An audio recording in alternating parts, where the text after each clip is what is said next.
우리 하나님의 말씀 보시겠습니다. 우리 하나님의 말씀 구약성 예레미야 31장 31절 말씀입니다. 우리 하나님의 말씀 예레미야 31장 31절 말씀입니다. 찾으신 줄 알고 봉독 드리겠습니다. 예레미야 31장 31절 말씀입니다. 찾으신 줄 알고 봉독 드리겠습니다.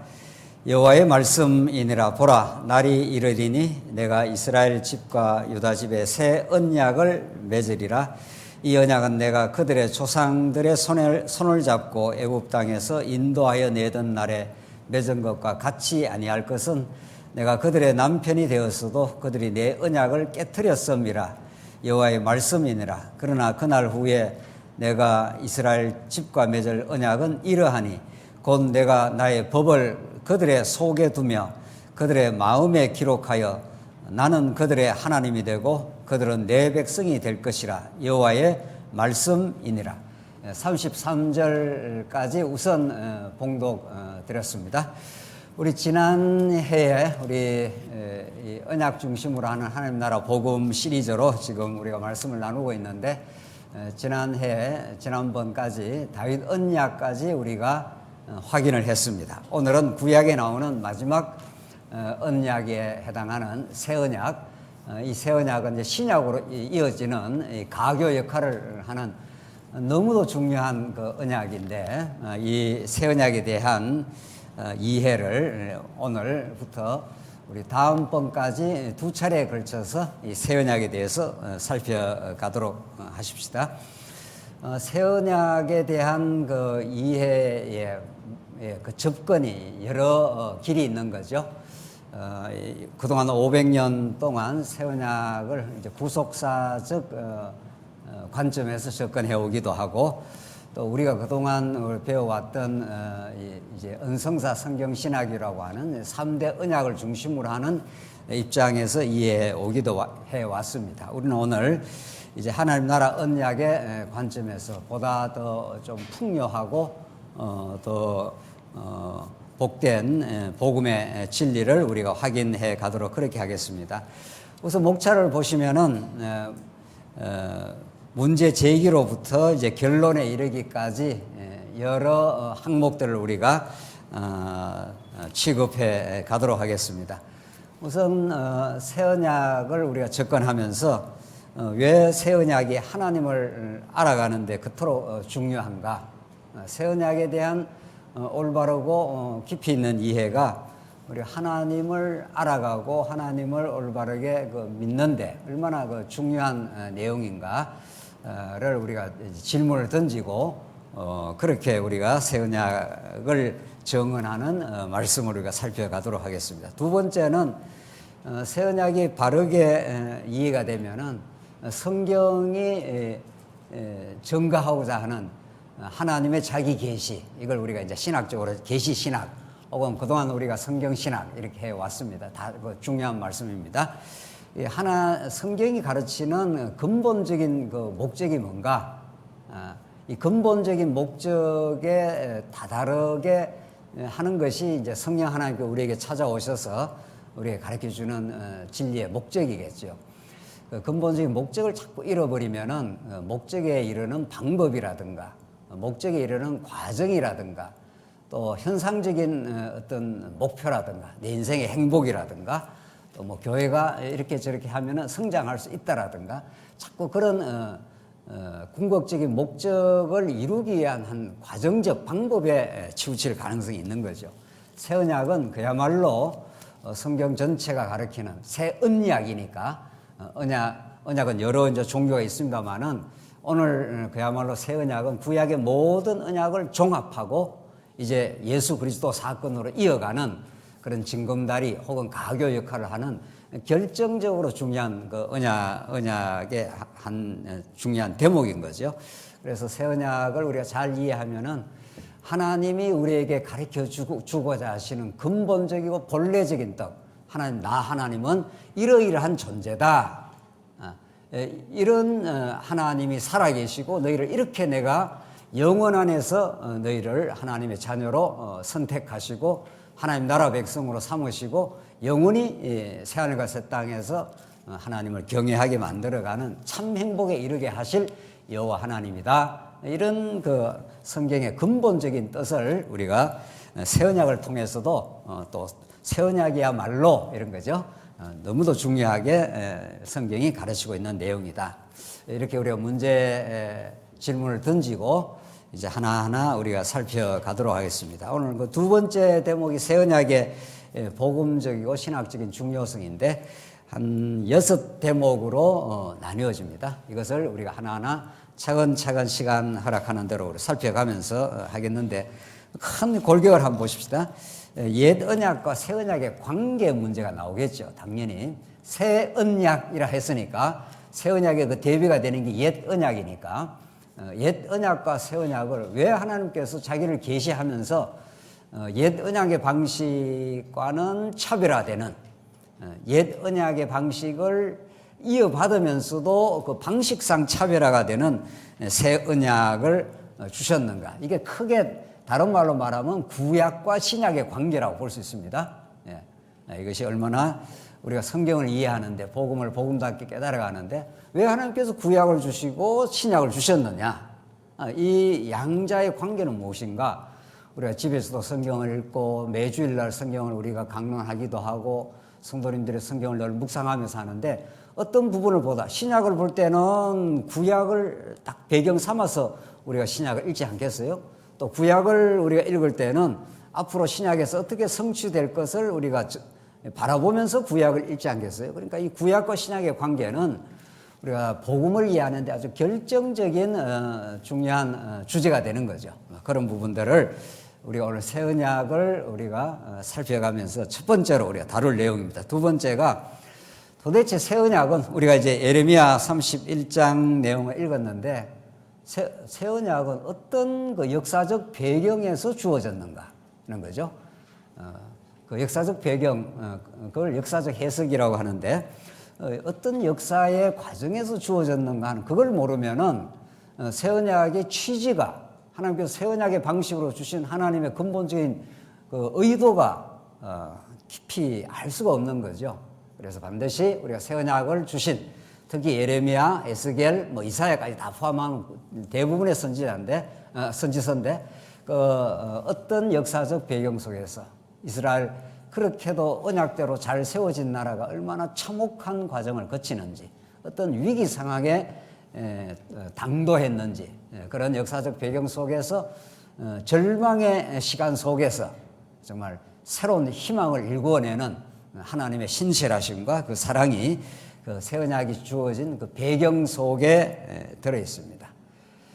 그렇다면 새 언약이라는 그 의미가 무엇이냐? 그렇죠? 우리는 그냥 언약 성취가 우리 제일 성경에 하나님 자기 계시 기본 골격인데 새자가 왜 붙었냐는 거예요. 그렇죠? 이런 것들도 다 우리가 궁금한 내용이고 또 성경이 그걸 밝히고 있으니까 새 언약의 새로운 혹은 뉴 카버넌트 했을 때 새로운이라는 그 의미가 무엇일까? 이게 다 우리가 궁금한 내용입니다. 우리가 이렇게 우리 교사 선생님들이 우리 아이들 성경을 가르칠 때 성경은 이런 것이다 라고 막 가르치기 전에 아이들이 좀 궁금하게 만들어야 되는 거죠. 왜 하나님께서 새 언약을 주셨을까? 질문과 궁금함이 없으면 이게 답이 답으로 와닿지 않잖아요. 그래서 우리가 새로운 언약, 새 언약이라는 새로운이라는 것이 어떤 배경 속에 하나님께서 새롭게 하시려고 그랬는가 이런 것들이 참으로 우리가 복음을 깨닫는 데 중요하다는 거죠. 그리고 세 번째는 이제 맥락인데 우리가 이제 대부분 학자들이 새 언약을 연구하는 학자들이 이제 예레미야 31장 혹은 에스겔 36장, 37장 이런 것을 이제 주로 이제 오늘 우리가 본문에 읽은 대로 31장 예레미야 31장 31절에 여호와의 말씀이니라 보라 날이 이르리니 내가 이스라엘 집과 유다 집에 새 언약을 맺으리라. 성경에서 새 언약이라는 용어는 딱 한 번 나옵니다. 여기에서. 그러나 용어가 한 번 나온다고 해서 예레미야 31장 31절 이 본문에만 새 언약의 의미가 있다. 이렇게 보는 것은 너무 표피적인 생각인 거죠. 이때 새 언약이라는 그 의미를 살펴면은 이 본문에만 새 언약의 의미가 들은 것이 아니라 에스겔서에도 이사야서에도 또 소선지서에도 선지서 대부분에 걸쳐서 신약으로 넘어가기 전에 새 언약을 옛 언약과 대비해서 밝히고 있습니다. 그래서 이 새 언약을 이해하려면은 적어도 예레미야 30장부터 33장에 이르는 이제 예레미야의 회복의 맥락인데 1장부터 29장까지가 하나님께서 예레미야에서 이스라엘 백성을 다 뽑아내겠다. 너희들을 파멸하고 다 무너뜨리겠다 하는 아주 강렬한 그 심판의 메시지가 예레미야 전반부에 나오다가 30장부터 희망과 소망의 메시지가 나오죠. 너희들 다시 심겠다. 다시 회복하겠다. 이런 놀라운 이제 메시지가 30장부터 나오는데 31장은 30장에서 33장의 맥락 속에 그 31장의 새 언약이 선포되고 있습니다. 따라서 우리가 적어도 30장에서 33장은 이제 쭉 살펴보면은 성경이 가르치는 새 언약의 의미가 드러날 것입니다. 자, 그리고 나서 이제 세 번째로 이제 새 언약은 하나님 나라와 관계되어서 새 언약이 선포가 됩니다. 이것이 매우 중요한 부분인 거죠.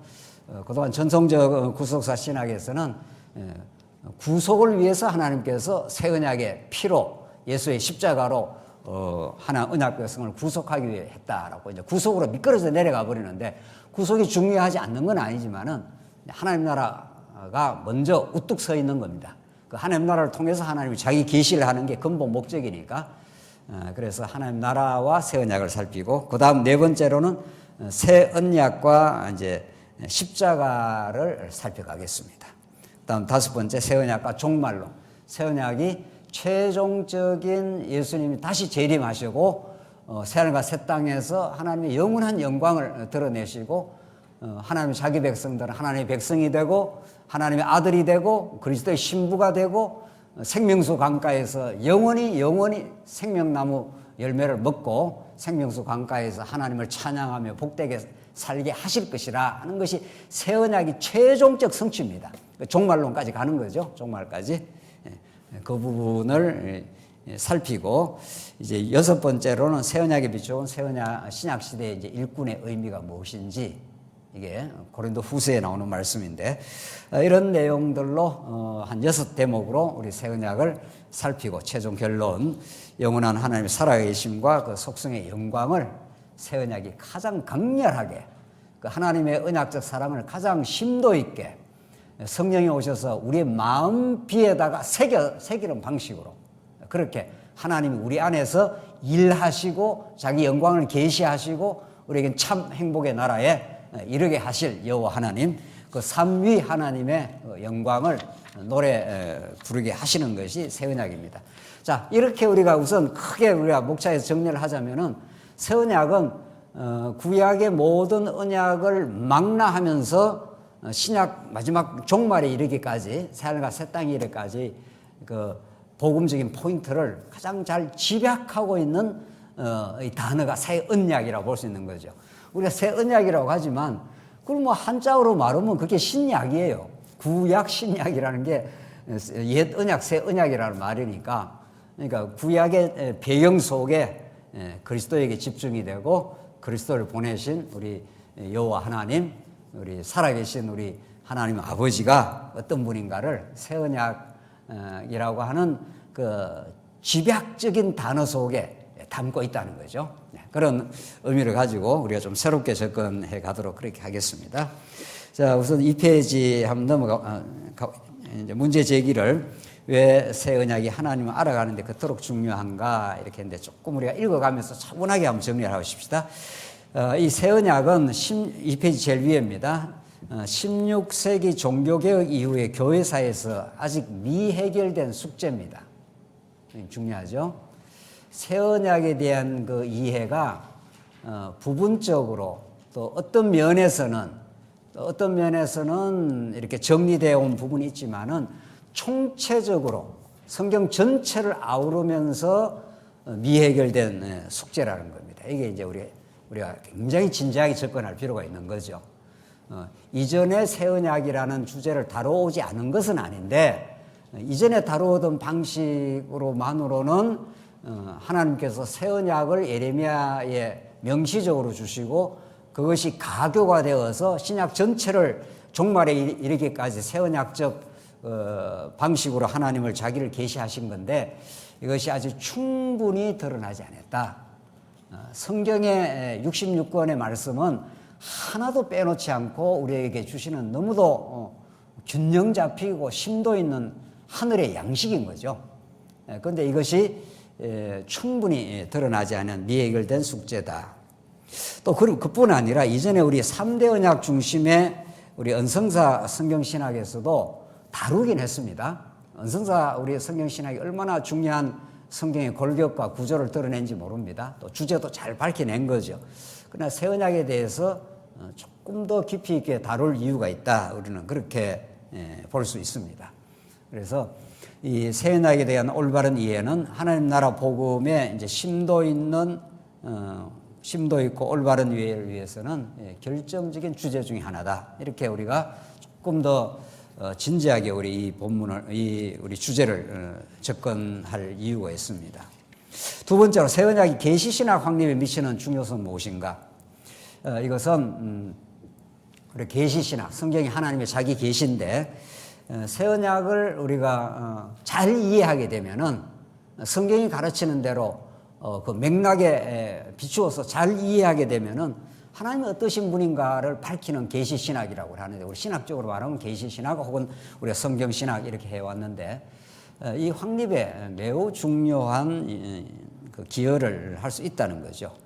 한번 읽어보겠습니다. 성경의 언약 이해가 그렇듯이 새 언약 역시도 성경 전체의 언약적 틀과 주제 안에서 이해할 때 그 진정한 의미가 드러난다. 구약의 옛 언약이 담고 있는 하나님 나라 복음과는 어떤 방식상의 변화가 있는지를 이해하는 것이 중요하다.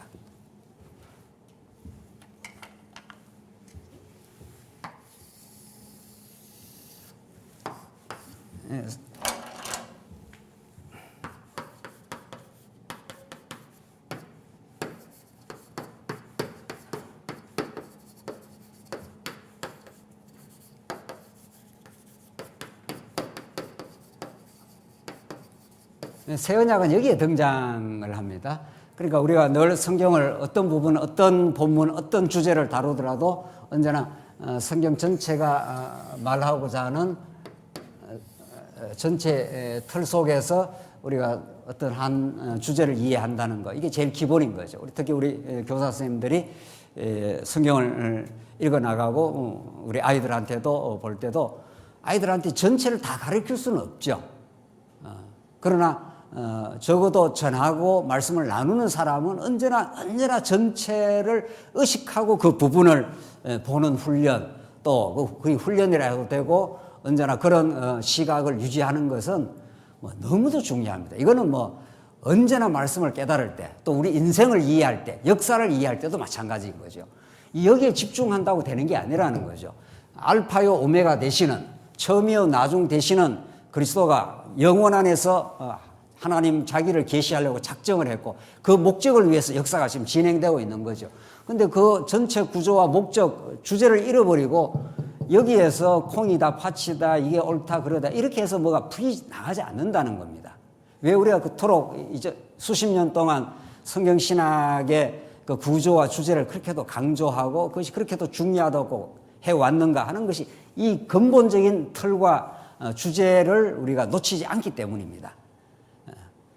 그럼에도 불구하고 새 언약을 심도 있게 보게 되면은 진짜 주제와 구조에서 밝히고자 하는 근본 하나님의 자기 계시, 복음이라는 거, 그 자기 계시라 해도 되고 하나님 나라 복음이라고 성경의 언어를 그대로 쓴다면 하나님 나라 복음을 우리가 제대로 이해할 수 있는 거죠. 자, 오늘 새 언약은 역시 아담으로부터 시작되는 이런 전체적인 틀 속에서 이제 새 언약이 이루어지고 이것이 어떻게 설명이 되느냐 이런 거죠.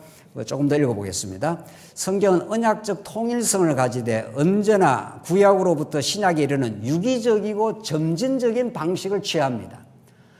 하나님이 영원하신 하나님은 한 번에 다 가르쳐 줄 수가 없잖아요. 예.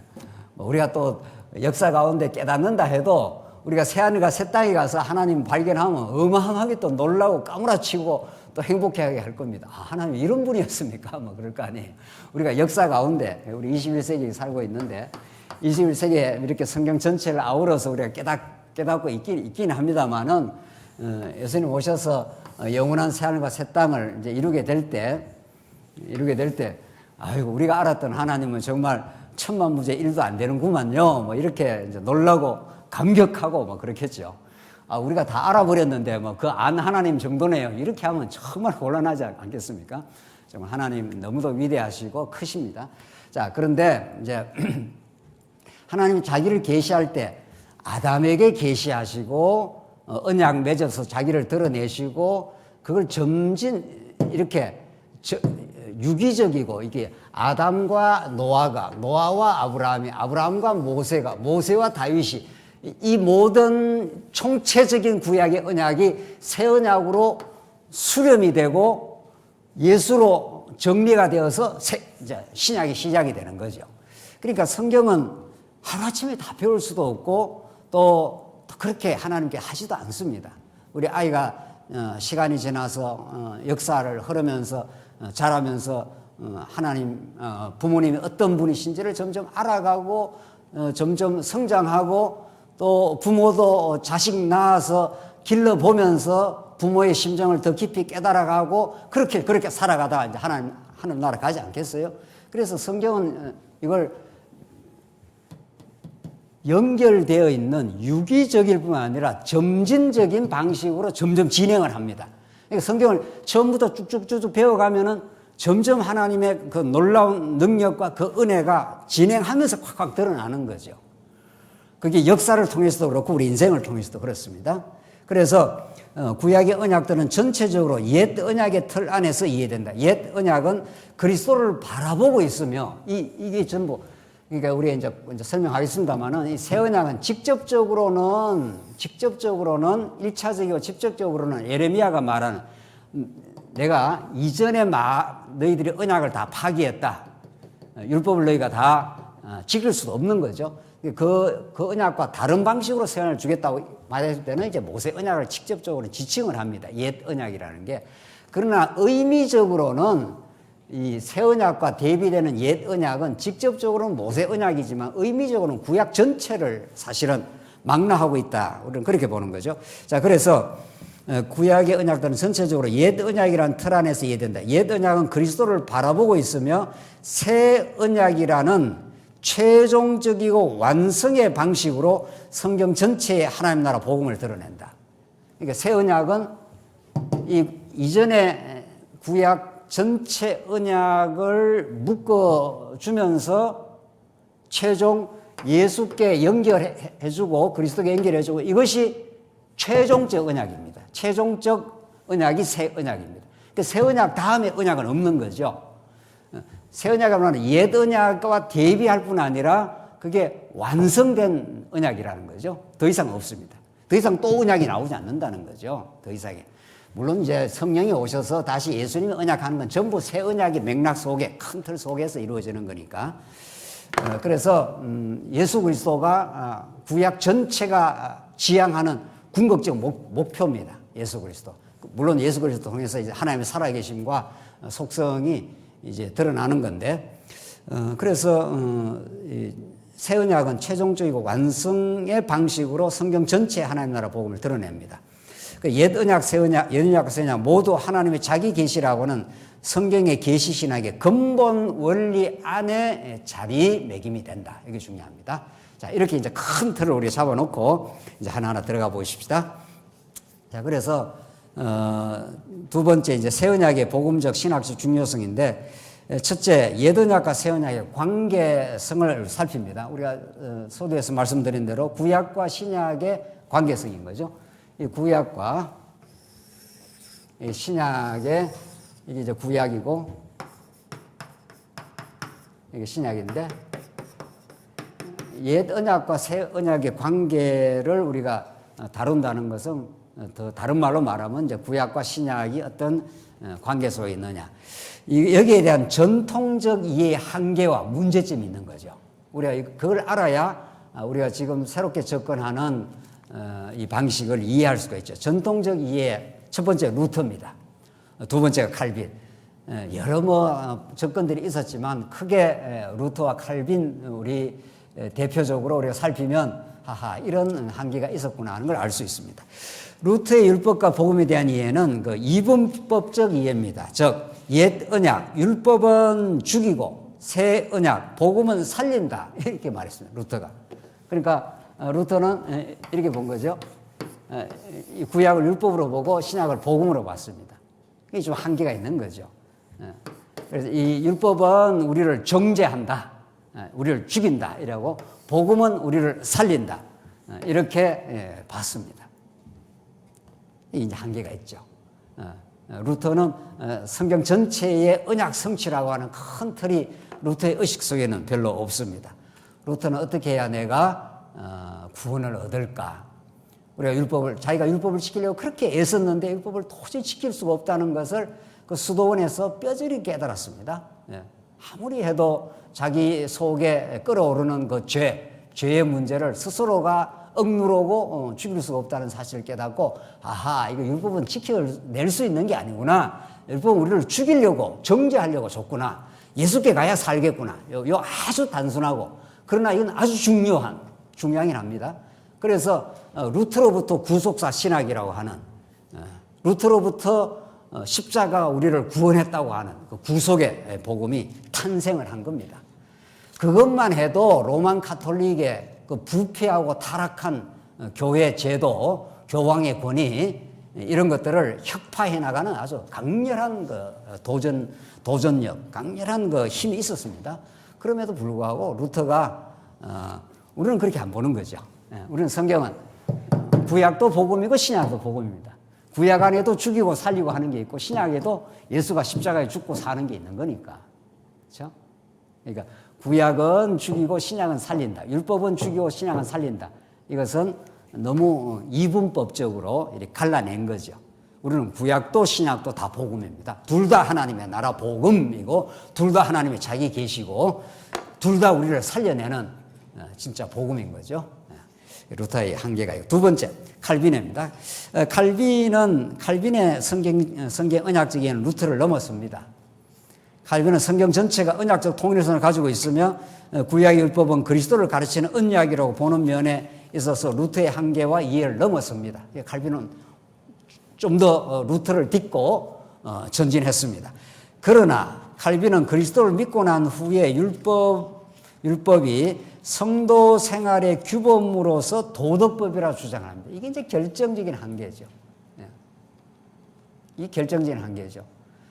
구약을 오실 그리스도에 대한 언약으로 봤다면 그리스도가 오신 이후에는 우리 모든 성도는 그리스도와 함께 죽고 그리스도와 함께 살아났기 때문에 율법을 지키는 게 아니라 그리스도의 그 사랑의 법이 우리 안에 역사를 하는 거죠. 사랑으로 역사하는 믿음뿐이니라 갈라디아서 말하는 대로 우리는 이제 율법을 내가 지키는 게 아니라 내라는 것이 이미 예수 안에서 우리가 실체적으로 말하면 나는 어떻게 됐습니까? 죽었습니다. 그런 거죠. 그렇게 믿는 거죠. 그래서 내 안에 그리스도가 내 안에 역사하시고 내 안에 그리스도의 사랑을 깨닫는 만큼 우리 안에 사랑의 법이 작동을 하는 거죠. 율법을 내가 지키는 게 아니라 그의 사랑의 법이 내 안에 오셔서 내 안에 작동을 합니다. 그 은혜와 사랑을 깨닫는 만큼 우리는 그리스도의 지체로 살아가는 것이지 법을 지키는 게 아닙니다. 법이 우리에게 작동하는 게 아닙니다. 교회 안에서도 어떠한 법도 없습니다. 사랑의 법 하나가 있고 교회 안에서 약간의 필요한 행정적 차원의 그것도 사랑의 법의 기초에 의해서 나오는 것이지 그리스도의 복음 혹은 사랑의 법과 분리되어서 딱 뭘 세우기 시작하면은 당장 그게 자꾸 그게 정죄가 되고 그게 어떤 억압이 됩니다. 이 부분 굉장히 중요하죠. 그래서 칼빈이 법을 하나 이렇게 남겨놓은 겁니다. 우리 장로교회도 자꾸 법을 만드는 거죠. 자꾸 교회의 어떤 교회 법을 자꾸 만드는 거죠. 그 법을 우리가 부분적으로 또 과정적으로 우리가 만들 수 있긴 하지만은 그 기초가 뭐냐가 중요해요. 복음의 기초가 되어 있느냐, 행정 자체의 어떤 목적을 위해서 하느냐, 전혀 다릅니다. 전혀 다른 의미로 이제 실행이 되는 거죠. 그래서 우리가 딱 정리할 것은 교회는 성령이 통치하시는 그리스도가 십자가에서 이루어내신 그 사랑의 법이 궁극적으로 존재할 뿐이고 그 정신에 비추어서 우리가 사랑의 약속 정도로 하는 거죠. 자, 그래서 두 번째 이제 올바른 이제 조금 더 이제 본격적으로 들어가 봅시다. 하나님 나라 언약 관점에서 우리가 새 언약을 보겠다는 거죠. 두 번째 문단 한번 보십시다. 두 번째 문단. 예레미야 31장 31절이 언급하는 새 언약과 대비되는 옛 언약은 1차적으로 모세 언약을 의미한다. 반면 새 언약은 옛 언약이 품고 있는 진정한 복음적 의미를 밝힌다. 양자는 각각 모형과 실체의 방식으로 드러나며 둘 다 그리스도를 가르친다. 그리스도가 히브리서가 증거하는 대로 옛 언약은 개혁할 때까지 맡겨 두신 겁니다. 그러니까 옛 언약이 꼭 필요한 거죠.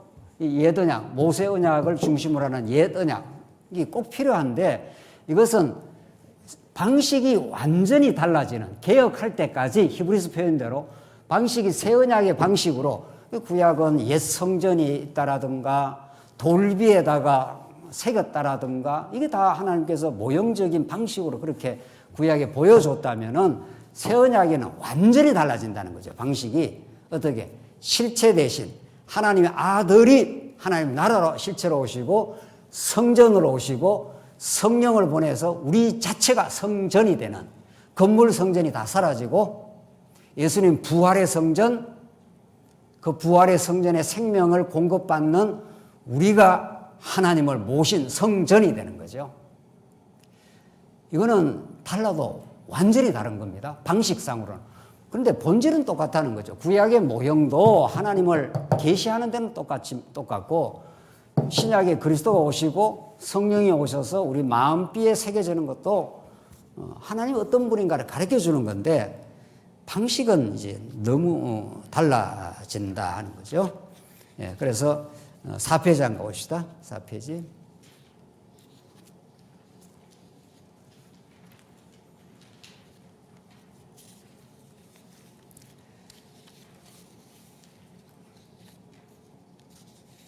이제 그 하나님 나라 언약의 관점에서 이제 우리가 보는 건데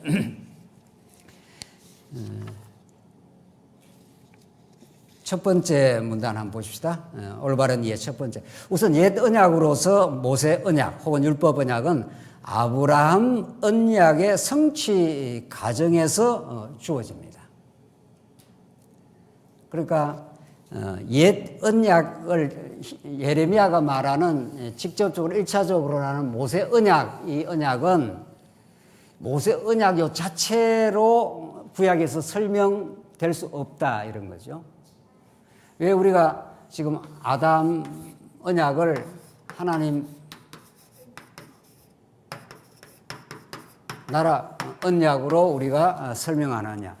이게 무슨 신학적으로 뭘 이렇게 막 용어를 만든 게 아닙니다. 사실은 우리가 가장 좋은 신학은 성경 자체의 언어와 성경 자체의 목적을 그대로 우리가 사용하는 거죠.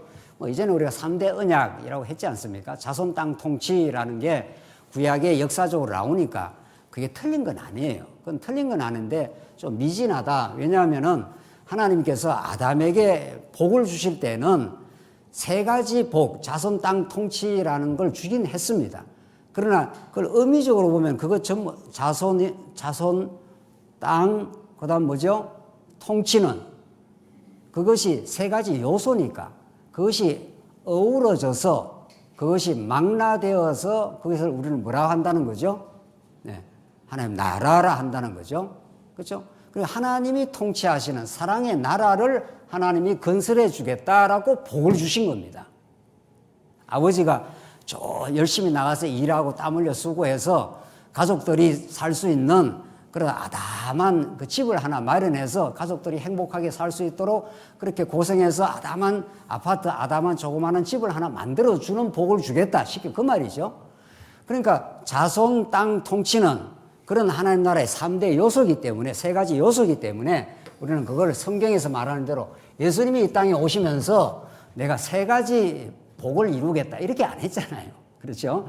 예수님이 구약의 자손 땅 통치를 다 아울러 가지고 내가 이렇게 내가 사랑하는 하나님 나라로 왔다.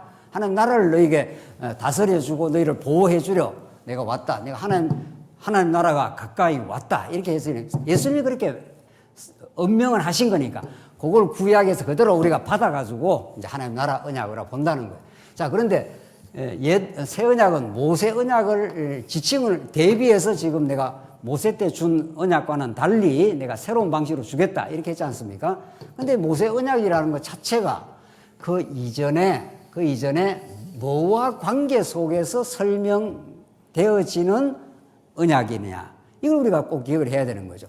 모세는 별도 주신 게 아니죠. 하나님께서 아브라함에게 내가 큰 민족, 큰 나라를 이루어 주겠다 이렇게 하고 나서 하나님께서 애굽에다 400년 종살이를 시키고 그리고 건져내어서 하나님이 그 나라를 제사장 나라라 거룩한 백성이라 내 소유된 백성이라. 그러니까 가장 황홀한 하나님께서 이스라엘 나라를 규정을 해준 겁니다. 400년 종살이한 백성입니다. 여호와 하나님을 전혀 모르고 죄악 가운데 살아가는 백성이었습니다. 그런데 하나님은 그 백성들을 내 거룩한 백성이라, 나와 동행하는 내 사랑을 받는 거룩한 백성이라, 그리고 내가 너의 모든 죄악을 용서해주는 제사 방식이 이루어지는 제사장 나라라. 너무도 황홀한 그 언어예요. 쉽게 말하면은 지금 아주 창녀처럼 살아가는 고멜처럼 살아가는 자에게 백마를 타고 온 신랑이 그 멋있는 남자가 그 창녀처럼 살아가는 고멜에게 찾아가서 깨끗하게 옷 입혀주고 죄 없다 해주고 그를 신부로 받아들이는 그런 장면이 이 제사장 나라라 선언해주는 장면입니다. 그걸 남편이 아내를 죄 없다 해주고 다시 받아들여주고 하나님 여호와의 사랑을 확정해주는 그게 제사장 나라입니다. 우리가 제사장 나라 거룩한 백성 하니까 자꾸 실감이 잘 안 나잖아요. 그러면 그 창기처럼 나가서 몸 팔고 형편없이 망가진 그 여인의 그 마음이 어떻겠냐고요. 그러니까 이건 너무 놀라운 하나님의 선언입니다. 그렇게 내가 만들어주겠다. 그리고 실제로 만들어주기 위해서 율법을 줍니다. 율법을 준다고요. 십계명을 주는 거 아니에요. 율법이라는 건 하나님을 사랑하고 이웃을 사랑하는 나라인데 이스라엘에서는 전혀 그걸 할 수가 없으니 다 죄가 드러나니 하나님께서 그들을 성막으로 데리고 와서 깨끗하게 씻어줍니다. 온전히 씻어주시고 시성소에서 만나주시고 죄 없다 해주시고 하나님의 은혜의 영광을 보여주시는 게 모세 언약이라고요. 그러니까 아브라함에게 하신 그 하나님 나라를 내가 이런 통치의 방법으로 사랑의 통치의 방법으로 너희를 기억고 내가 어떤 경우에도 내가 너희를 내 보배로운 백성으로 내가 만들어 내겠다라는 언약적 의지가 담긴 것이 모세 언약입니다. 그러니까 하나님 아브라함 언약과 모세 언약이 이렇게 관계가 되고 이 아브라함 언약은 원형적으로 실체적으로 아담에게서 하나님은 아무 조건 없습니다. 아무 조건 없이 아담에게 내가 너를 이렇게 복을 주겠다. 이렇게 하신 그 언약을 은혜로 깨닫게 하기 위해서 아브라함에게 그리고 400년 종살이가 필요하고 모세에게 이렇게 주신 거죠. 자, 이게 이제 큰 우리가 지금 하나님 나라 언약을 말하는 틀이고 그래서 그런 연장선에서 새 언약이 지금 출현하는데 이제 곧 설명하겠습니다만은 새 언약은 이렇게 아름다운 나라를 다 하나님께서 건설해 주셨습니다. 그러나 그래서 또 다윗에게 다 이루어줬습니다. 그러나 다윗 이후에 이 백성들이 얼마나 하나님을 배반하는지 모릅니다. 이렇게 다 아름답고 복된 하나님 나라를 약속하시고 그 나라를 내가 이렇게 다스려 주겠다고 통치 방법까지 다 만들어줘서 나라까지 이루어졌는데도 불구하고 이런 말이죠. 그러니까 아브라함 언약, 모세 언약, 다윗 언약은 계속해서 연결이 됩니다. 이런 연장선에서 새 언약이 출현하기 때문에 새 언약의 의미를 제대로 깨달으려면은 결국은 아담부터 시작해서 여기까지를 다 이해를 해야 이해가 되는 거죠. 하나님의 깊으신 사랑의 의도를 이스라엘 백성들은 끝끝내 배반하고 그 백성들은 다시 아세라 목상 섬기고 바알신 섬겨서 하나님이 아니라 바알을 섬겨서 우리가 이 땅을 풍요하게 살겠다고 그렇게 하나님을 배반한 그래서 하나님께서 그 죄악대로 완전히 허물어 버립니다. 성전도 파괴하고 나라도 다 무너뜨리고. 그러나 하나님은 이런 거죠. 내가 이전의 방식이 아니라 새로운 방식으로 내가 내 나라를 건설하고야 말겠다 이런 거죠. 그래서 새 언약은 아담에게 한 하나님의 나라 언약과 그 모형적으로 아브라함에게 한 하나님 나라에 관한 언약이 전제되어 있습니다. 자꾸 이제 지금까지 구속사 신학에서는 그냥 새 언약이 예수님이 오셔서 새 언약의 피를 흘리심으로 우리를 인간을 구속하기 위해서 하나님이 새 언약을 맺었다. 이렇게 구속과 인간으로 툭툭 떨어지는 거죠. 그렇지 않습니다. 새 언약이야말로 하나님이 아담에게 하신 무조건적인 은혜 언약, 그 영원한 하나님의 언약, 창세전 하나님의 영원한 하나님의 영원한 언약이 이미 대전제가 되어 있습니다. 어떤 영원한 언약입니까? 내가 하나님 나라를 세워 영원히 내 영광을 너에게 보여주고 너는 내 사랑하는 백성이 될 것이다 하는 이 영원한 이 계획이 있습니다.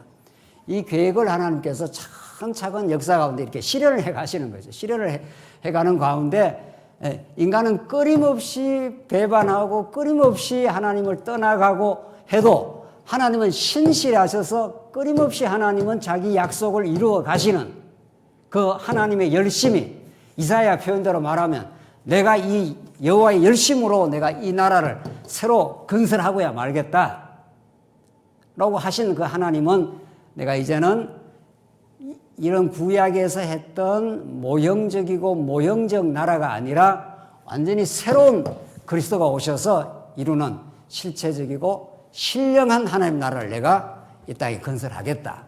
이렇게 하나님이 주신 말씀이 너희 속에다가 아무리 언약을 갖다 대도 타락한 인간이 그 언약의 기준에 다다를 수도 없고 지켜낼 수도 없습니다. 그러니 내가 예수를 보내어서 피를 흘려서 내가 사랑을 확정을 하고 성령을 보내가지고 너희 마음속에다가 하나님의 진리를 심어주고 사랑의 법을 만들어주겠다. 마음의 혁명을 이루어주겠다. 어떤 방법으로도 인간 마음이 변하지 않습니다. 예레미야가 이 구스가 그 피부를 바꿀 수 있겠는가? 표범이 반점을 밖으로 낼 수가 있겠는가? 표범이 어떻습니까? 표범이 태어나면서도 반점을 가지고 태어납니다. 표범이 물가에 가서 깨끗하게 씻는다고 반점 없어지지 않습니다. 수행을 해도 노력을 해도 기도를 해도 안 없어집니다. 어떤 방법으로도 인간은 변화되지 않습니다. 누가 변화시키는가? 예수가 하나님이 당신의 아들을, 새 언약이 그걸 말하고 있습니다. 내가 이전의 방법으로 아니라 완전히 새로운 방법을 내가 동원하겠다. 어떻게? 내가 내 아들을 십자가에 죽이는 방법을 통해서 내가 너를 사랑한다고 하는 그 영원한 사랑을 너희 마음에다가 심겨주겠다. 그런 거죠. 우리 부모님 사랑하는 우리 자녀들은 그렇게 부모 사랑한다 해도 못 깨닫습니다. 애들은 다 자기 중심으로 사는 거죠. 내 뜻대로 할 거야. 내 중심으로 할 거야. 그런 거죠. 긴 세월을 거쳐 부모가 많이 고생하고 많이 나이 들고 허리가 다 꼬부라지고 그렇게 될 때라야 자녀도 많이 성장해서 저 모습이 날 사랑하는, 평생에 날 사랑하는 모습이었구나라고 마음에 그것이 딱 와닿으면 그때라야 부모 사랑에 감동하고 뒤늦은 사랑에 효도를 한다고 그러는 거죠. 우리 인생이 그렇습니다. 하나님을 우리가 깨닫고 배워가는 것이 얼마나 긴 여정들이 필요하고 하나님이 이 방법으로 보여주시고 저 방법으로 구약에 끊임없이 보여주시다가 최종적 방법을 선택한 것이 이제 새 언약의 방법입니다. 그래서 우리는 구약을 잘 이해할 이유가 있고 새 언약을 통해서 그리스도와 성령 하나님을 통해서 하나님의 영원한 살아계심과 그 은혜의 속성을 이제 알기 위해서는 새 언약이라고 하는 이 절차가, 이 방법이 하나님이 하신 일이 꼭 필요한 거죠. 조금 쉬었다 하시죠.